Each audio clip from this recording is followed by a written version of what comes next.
காந்தி தேசமே காவலில்லையா? மக்களவை உறுப்பினர்களா அல்லது மக்கள் சொத்தின் கொள்ளையர்களா? இந்திய ஆட்சி நிர்வாகத்தில் சாமானியரும் பங்கேற்க வேண்டும் என்ற எதிர்பார்ப்புடன் உருவாக்கப்பட்ட தேர்தல் நடைமுறை விதிகளும் சட்டத்தை இயற்றிய முன்னோடிகளின் எதிர்பார்ப்பும் தோற்றுப்போனது பரிதாபமாக. தற்காலத்தில் மாநில சட்டசபைக்கான தேர்தலாக இருந்தாலும் சரி, இந்திய நடுவண் அரசின் ஆட்சி நிர்வாகத்துக்கான மக்களவை உறுப்பினர் தேர்தலாக இருப்பினும் சரி, வேட்பாளராக நிற்பவர்கள் கோடிகளில் செலவு செய்தால் மட்டுமே களத்தில் நிற்க இயலும். தோற்பதோ செய்ப்பதோ வேறு விடயம். அரசியல் பதவி சாமானியனின் தொடுதூரத்திலிருந்து வசதி படைத்தோரின் வல்லமை களத்திற்கு உயர்த்தப்பட்டு விட்டது. சாமானியன் வேண்டுமென்றால் பதாகை தூக்கி பட்டி தொட்டிகளில் பிரச்சாரம் செய்து முழக்கம் போட்டு முற்றிலும் தொண்டனாகவே தேய்ந்து தேசம் காணலாம்.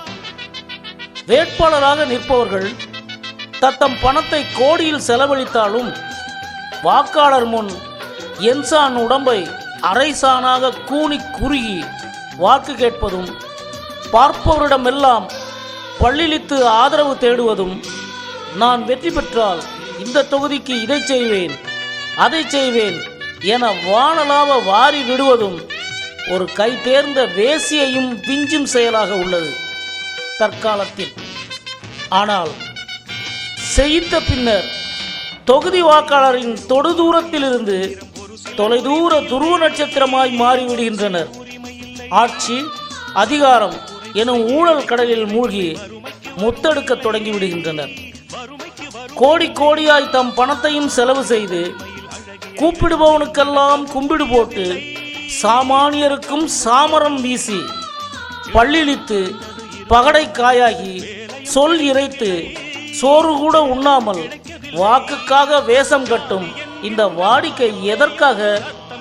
தேர்தலுக்கு முன்னர் இறைஞ்சுதலையும் செய்துவிட்டால் மக்கள் சொத்தை உறிஞ்சுதலையும் செய்யும் ஒரு மக்களவை உறுப்பினருக்கு கிடைக்கும் பயன்கள் என்னவெல்லாம் உள்ளதென்பது உங்களுக்கு தெரியுமா?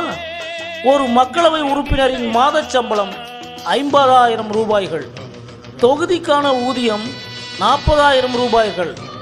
மக்களவை நடக்கும்போது அவைக்கு செல்லும் ஒவ்வொரு நாளுக்கும் ஊதியம் 2,000 ரூபாய்கள். மக்களவைக்கு செல்வதற்கு முற்றிலும் இலவசமான விமான பயணம். இவரின் பணியாளருக்கு 75% பயணச் சலுகை. இந்திய தொடர்வண்டியில் சென்றால் ஏசி ஃபர்ஸ்ட் கிளாஸ் எனப்படும் முதல் வகுப்பு குளிர்பதன அறை பயணம் இலவசம்.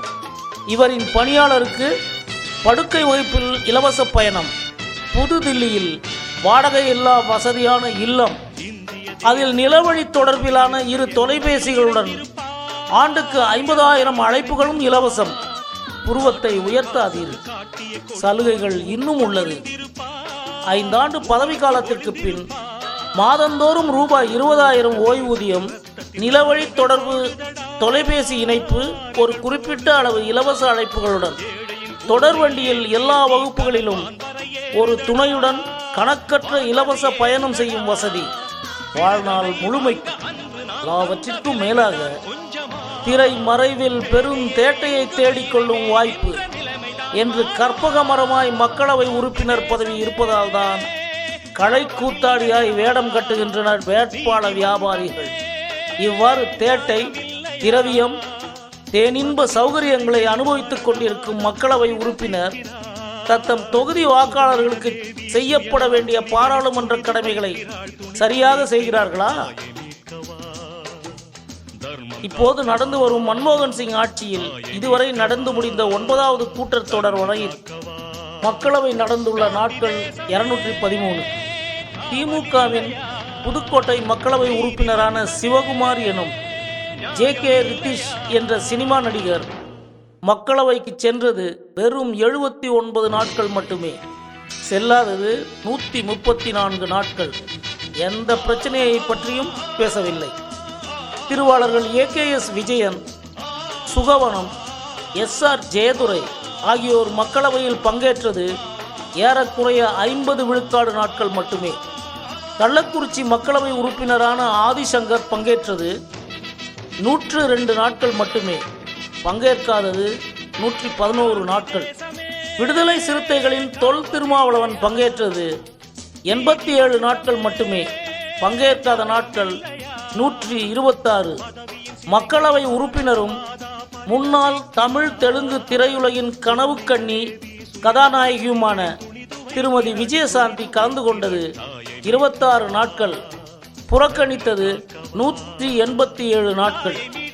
இந்திய முகாமையான குடும்பத்தைச் சார்ந்த திரைமறைவு பொம்மலாட்டக்காரரான சோனியா காந்தி நாட்டின் கரும்புள்ளியும் கட்சியின் பெரும்புள்ளியும் அவர் மகனுமான ராகுல் காந்தி ஆகியோரின் மக்கள் சேவை எவ்வாறு உள்ளது தெரியுமா?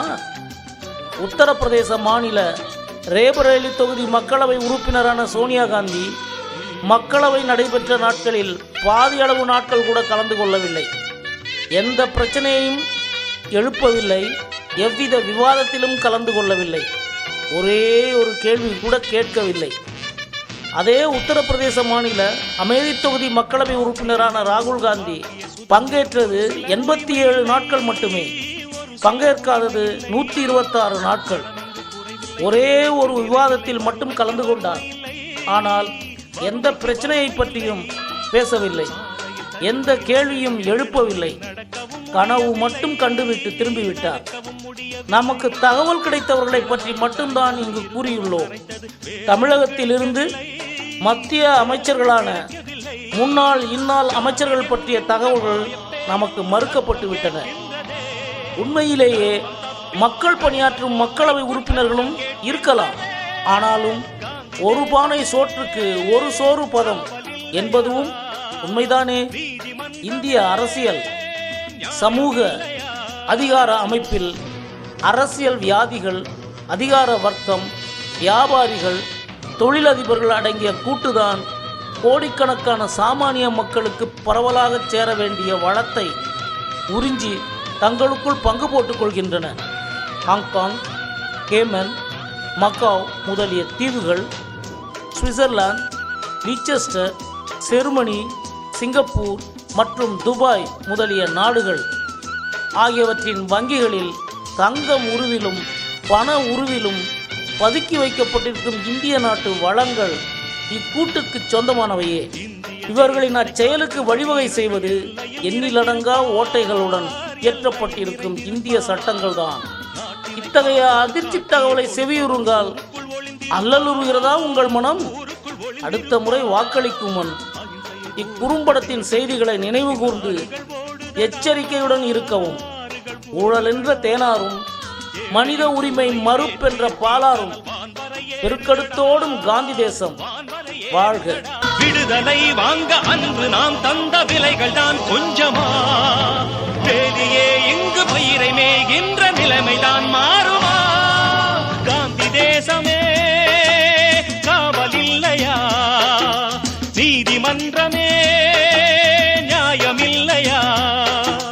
பதவியின் சிறைகளில் பாரத மாதா பரிதவிக்கிறாள்.